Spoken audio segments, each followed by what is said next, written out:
सबसे पहले आप सबको मेरी प्यार भरी नमस्कार।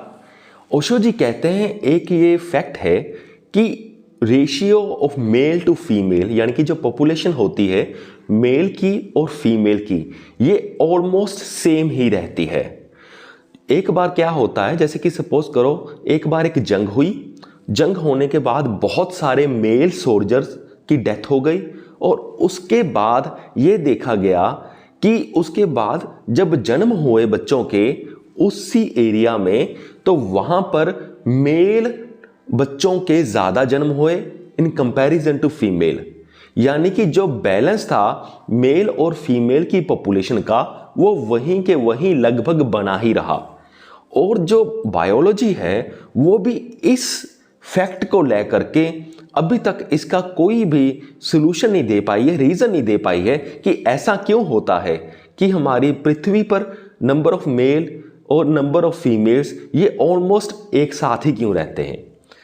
फिर आगे ओशो जी बताते हैं कि एक्चुअल में 115 लगभग 115 मेल्स का बर्थ होता है और 100 लड़कियों का बर्थ होता है। यहां पर जैसे अभी मैं बता रहा हूं कि 15 बच्चों का डिफरेंस आ गया, पर ओशो जी कहते हैं जब वो थोड़ा सा मैच्योरिटी लेवल पर पहुंच जाते हैं यानी कि काफी कुछ सालों बाद, तो क्या होता है जो मेल्स होते हैं उनकी जो 15% ज्यादा होते हैं उनकी मैच्योरिटी होते होते वो 15% की डेथ हो जाती है और दूसरी ओर जो फीमेल्स होती हैं इनकी डेथ कम होती है। तो फिर बैलेंस लगभग दोनों का बराबर ही चलता रहता है। तो बायोलॉजी इसका कारण कभी ढूंढ नहीं पाई है कि ऐसा क्यों हो रहा है, पर इससे हम ये कह सकते हैं कि जो कुदरत है ये बहुत ही, जो नेचर है इससे अपनी पृथ्वी का ख्याल रखना आता है। इसे पता है कि मुझे इस पृथ्वी का ख्याल कैसे रखना है और ख्याल ऐसे ही रखा जाएगा जब दोनों की क्वांटिटी यानी कि मेल्स और फीमेल्स की लगभग बराबर चलती रहेगी। और जब तक लगभग बराबर चलती रहेगी तो तभी ये सर्कल चलता रहेगा। सो बहुत ही समझदार है जो हमारा नेचर है, जो हमारी कुदरत है। तो एक इस चीज से, फैक्ट से हम ये बात भी समझ सकते हैं अगर नेचर इतना कुछ कर रहा है तो इसका मतलब नेचर ने सब कुछ संभाला हुआ है। अगर नेचर ने सब कुछ संभाला हुआ है तो हमें बहुत ज्यादा वरी करने की भी जरूरत नहीं है। इसका मतलब ये नहीं है कि हमें अपने कर्म की ओर ध्यान देने की जरूरत नहीं है, हमें कर्म तो करना ही होगा, पर इसका यानी कि जो नेचर है, जो व्यवस्था है ये बहुत ही इंटेलिजेंट है।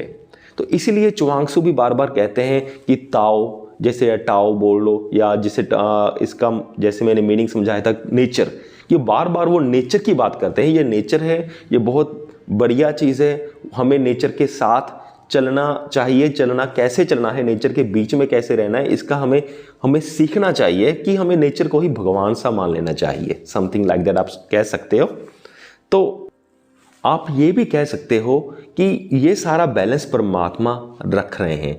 तो अगर नेचर या परमात्मा या सत्य इन सब का ध्यान रख रहा है तो ऑब्वियसली वो आपके आसपास भी है और आपका ध्यान भी रख रहे हैं। और इसलिए कहते हैं गॉड इज एवरीवेयर, और वो आपके आसपास है और आपका ध्यान भी रख रहे हैं, यानी कि ये सारी बातें हैं। सो मुझे पूरी उम्मीद है कि आप सबको ये वीडियो समझ में आ गया होगा। इस वीडियो के डिस्क्रिप्शन बॉक्स में मैं अच्छी स्पिरिचुअल बुक्स के लिंक्स डाल दूंगा और साथ में कुकू FM का नाम लिख दूंगा और कूपन कोड भी दे दूंगा, जिस कूपन कोड की मदद से आप कुकू FM पर पूरे साल भर के लिए सिर्फ 200 रुपये पे करके उनकी बुक समरी सुन सकते हो। इस वीडियो को देखने के लिए आपका बहुत बहुत धन्यवाद।